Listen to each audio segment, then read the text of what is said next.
Hello friends, এখন দেখবেন হচ্ছে আমরা দেখব যে পেন টুলের ব্যবহার দুইভাবে করা যায়। একটা হচ্ছে আপনি যখন পেন টুল দিয়ে করবেন তখন সেটা শেপ হিসেবে আসতে পারে, আবার পাথ হিসেবে আসতে পারে।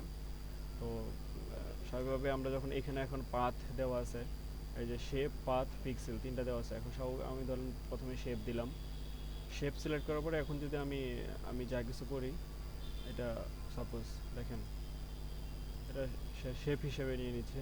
এবার এখানে স্ট্রোক দেওয়া আছে, সরি স্ট্রোকটা বন্ধ করে দিলাম। এই দেখেন এটা শেপ হিসেবে আছে। তো আমরা অনেক সময় চিন্তা করি যে না শেপ ইউজ করবো না, পাথ টুল হিসেবে থাকবে। তো সেক্ষেত্রে যেটা করতে হবে, আমি এটা ডিলিট করে দিলাম। এখানে যে শেপ আছে সেটাকে পাথে দিতে হবে। দেন এখন যদি আমরা কিছু করি তাহলে দেখেন যে এটা দেখেন এটা এখন